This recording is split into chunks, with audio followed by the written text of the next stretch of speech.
ভারত থেকে টনকে টন মাল আসে, আর দুইটা খুনি সেখানে রয়েছে, তাদেরকে কেন আনতে বাধা হয়?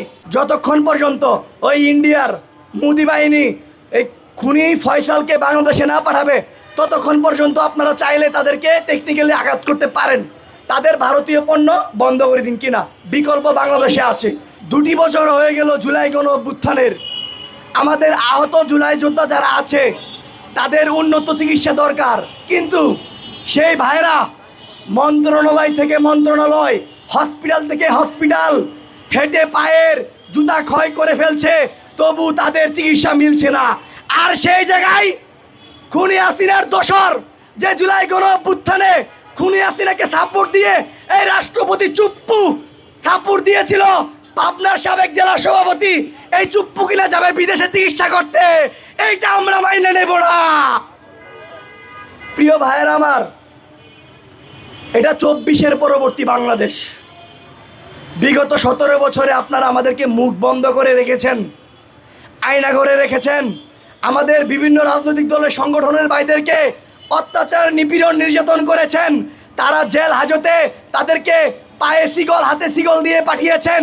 অথচ আমরা দেখি বর্তমান সময়ের খুনি ফ্যাসিস্ট লীগের যে সকল এমপি মন্ত্রীরা এখন জেলখানায় আছে, তারা হাসতে হাসতে জেলখানায় যা।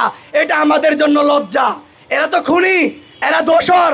এদের অবশ্যই এই বাংলার মাটিতে বিচার হইতে হবে। ইতিপূর্বে সুযোগ পাই নাই, যেহেতু সুযোগ পেয়েছি, বাংলাদেশ আজাদ পার্টিকে ধন্যবাদ জানাই। কিছুদিন আগে একটা সুন্দর প্রোগ্রাম করেছে, যেখানে কালচারাল ফ্যাসিস্ট এবং বাংলাদেশ বিরোধী ষড়যন্ত্রকারীদের ছবি দেয়ালে দেয়ালে টানিয়েছি। তার জন্য রাষ্ট্র সংলাপ ফোরাম এসডিএফের পক্ষ থেকে ধন্যবাদ জানাই। এবং সর্বোপরি একটা কথা বলে শেষ করে ফেলবো, শহীদ উসমান বিন হাদি হত্যার বিচার চাই, বিচার চাই, বিচার চাই, সকল শহীদদের বিচার চাই। এই স্লোগান কি হবে? এই বিচার বিচার বিচার চাই, বিচার বিচার বিচার চাই। শহীদদের রক্ত, শহীদদের রক্ত, হাতি পায়ের রক্ত, হাতি পায়ের স্মরণে।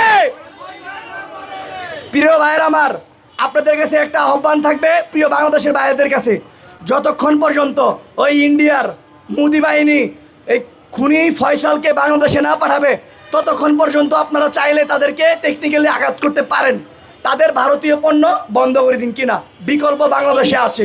এবং আমরা মনে করি ভারত থেকে টনকে টন মাল আসে, আর দুইটা খুনি সেখানে রয়েছে, তাদেরকে কেন আনতে বাধা হয়? অতি দ্রুত তাদেরকে এনে বিচারের কার্যালয় দাঁড়াই করাইতে হবে। তো সবাইকে ধন্যবাদ জানাই এবং আমার জন্য দোয়া করবেন। প্রচুর হুমকি আসতেছে, কিন্তু আমরা এসব হুমকি ভয় পাই না। আমরা তো সবাই জুলাইয়ের সৈনিক, মৃত্যুর জন্য প্রস্তুত থাকি দৈনিক। জানও দিব না, জুলাইও দিব না, দেব শুধু ধুলাই। খুনি হাসিনাকে দেশে আন, ফাঁসিতে জুলাই। ইনকিলাব ইনকিলাব, জিন্দাবাদ জিন্দাবাদ।